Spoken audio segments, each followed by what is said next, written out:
Hey guys, we're back in the garage.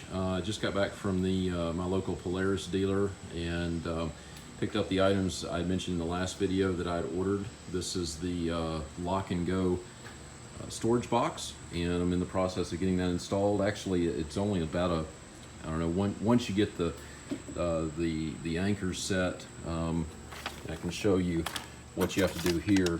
Basically, so here's the storage box, and you can see what all is included, different part numbers and so on. And then basically one thing you have to do is this washer here. So what you do is you get 4 of the standard, this comes in the kit, 4 of the standard lock and ride anchors. And you can actually see the part number there if you're interested. But then you also get these washers. What you do is you pull off this this nut down here, and then what we'll do is we'll just disassemble this, and there is a plastic washer we're going to leave on here. Just going to pull that up. Oh, and so you leave this on here. I'm trying to do this one-handed. Slide this on, and then basically just going to reassemble this.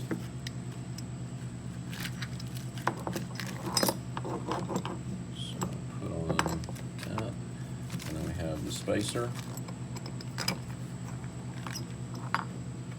and then the lower portion, the lower rubber, and then we'll put on the lock nut, or the nylock nut actually.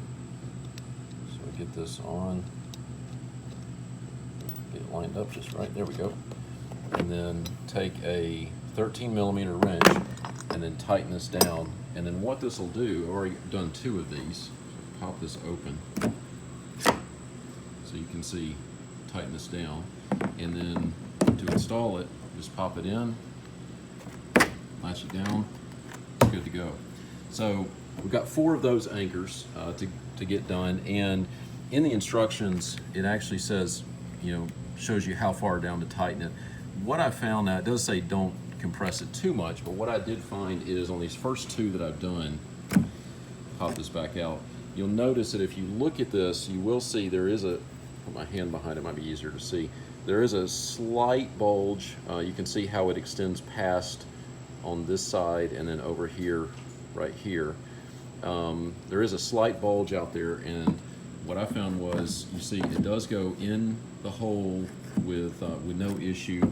You can see here, goes down no problem. Now these holes are tapered, so what happens is they do get smaller the further down you go, and that's why this stops. But what will happen is you can see once it's in there and you tighten it down, it does get quite tight.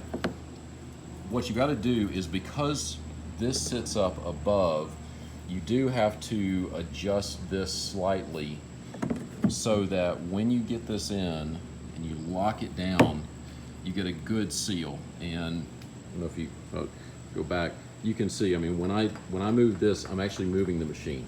So anyway, I'll finish up the other 2. I've got 1 done over here as well.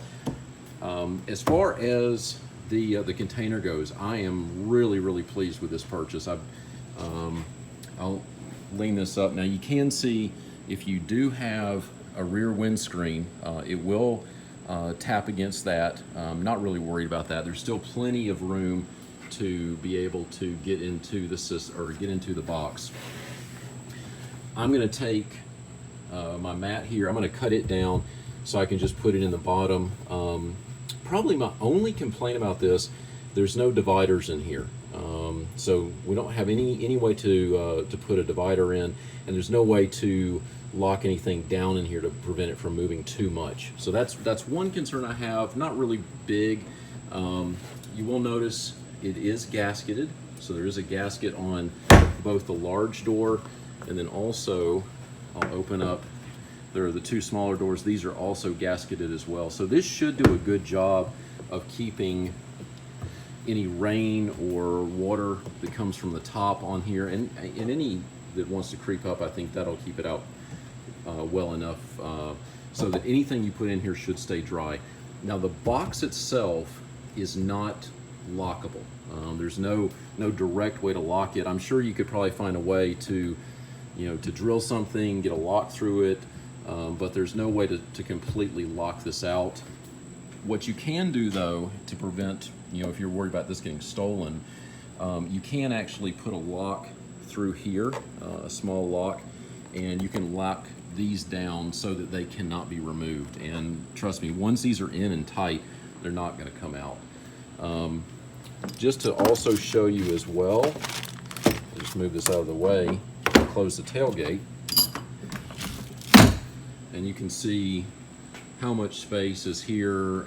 I would say it's just shy from here to the tailgate itself, probably just shy of a foot.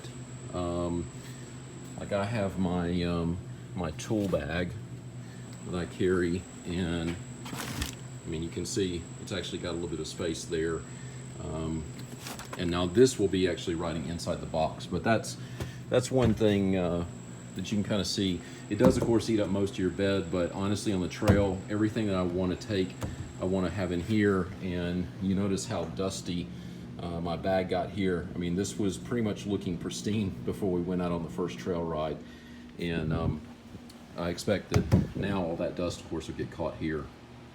So that's one thing that I finished up.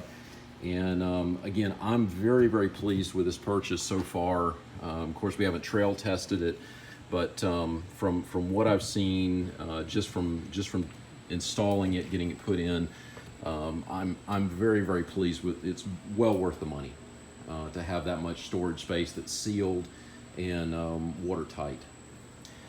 Next video coming up, I've already mentioned this as well. I've got the upper bumper. That's what this is here. And again, you can see the part number on that. So this is the low profile upper front bumper kit. I got to get into that and get this installed, and that's going to be probably the next video that gets posted, and we'll get that put on. But again, I want to thank everyone for watching, and thanks for subscribing, liking the videos. Please share the videos with your friends. Share it on Facebook. Share it on the different blogs like Polaris General Forum. Really, really appreciate it. Gotten tons of views. To be honest, guys, I don't have enough subscribers to make money off of this. I'm not trying to make money off of this.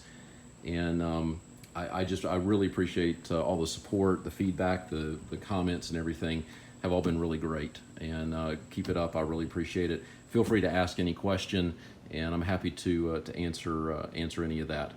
Thanks again.